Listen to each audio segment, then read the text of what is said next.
علامہ محمد اقبال نے اسرار خودی میں ایسے شاعروں کی مخالفت کی ہے اور انہیں بھیڑیں کہا ہے۔ ان کے خیالات نے قوم پر اثر ڈالا ہے۔ اسے اچھی طرح مسلمانوں کے ذہن میں بٹھانے کے لیے اقبال نے ایک مزے کی کہانی بھی لکھی ہے۔ یہ کہانی یوں ہے کہ کہیں چراگاہ میں بہت سی بھیڑیں رہتی تھیں۔ چونکہ یہاں چارہ بہت تھا، اس لیے ان بھیڑوں کی نسل خوب پھولی پھلی اور ان کی تعداد برابر بڑھتی گئی۔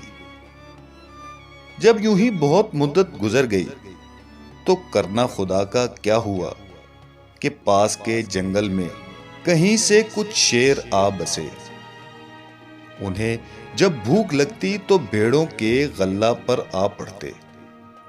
بھیڑوں نے اس بلا سے نجات پانے کے لیے بہت جتن کیے، مگر کوئی تدبیر نہ چل سکی۔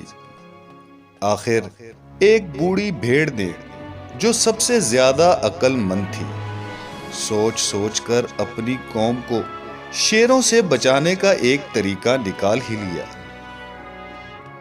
اس نے سوچا کہ بھیڑوں کو شیر بنانا تو کسی طرح ممکن نہیں۔ ہاں، اگر شیر اپنی خوبو چھوڑ بیٹھیں تو ان میں اور بھیڑوں میں کوئی فرق نہیں رہے گا۔ چنانچہ اس نے شیروں کی کچھار میں جا کر یہ کہنا شروع کیا کہ مجھے خدا نے تمہارے پاس پیغام دے کر بھیجا ہے۔ اگر تم نے میری بات نہیں مانی تو تم سب تباہ ہو جاؤ گے۔ جو لوگ طاقتور ہیں اور بھیڑوں کو کھا کھا کے زندگی گزارتے ہیں، ان کی موت قریب ہے۔ ہمیشہ کی زندگی حاصل کرنا چاہو تو ساگ پات پر گزارا کرو اور اپنے آپ کو مٹا ڈالو، کیونکہ جنت میں صرف کمزور ہی جا سکتے ہیں۔ اس مکار بھیڑ کے واز کا یہ اثر ہوا کہ شیر گھاس کھا کر گزارا کرنے اور جنت کے خواب دیکھنے لگے۔ آہستہ آہستہ ان کی ہمت بالکل جواب دے گئی اور ان میں اور بھیڑوں میں کوئی فرق نہ رہا۔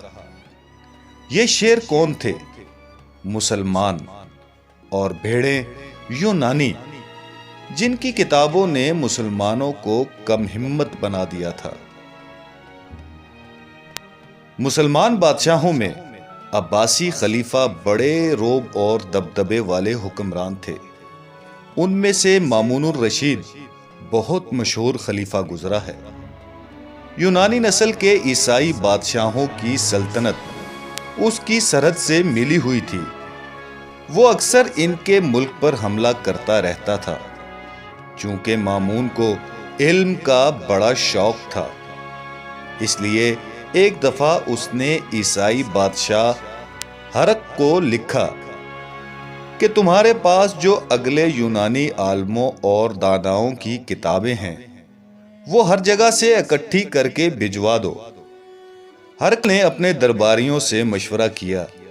انہوں نے کہا، اے بادشاہ، بہتر یہی ہے کہ ان کتابوں کو عباسی خلیفہ کے پاس بھیج دیا جائے، کیونکہ نہ ان میں ایسی باتیں لکھی ہیں جنہیں پڑھ کر مسلمان کے خیالات بدل جائے۔ ان میں لڑنے بھڑنے کی ہمت باقی نہیں رہے گی۔ ہمارے ملک کو آئے دن کے حملوں سے نجات مل جائے گی۔ یہ کہانی سمجھتے وقت ہمیں اس تاریخی واقعہ کو بھی ذہن میں رکھنا چاہیے۔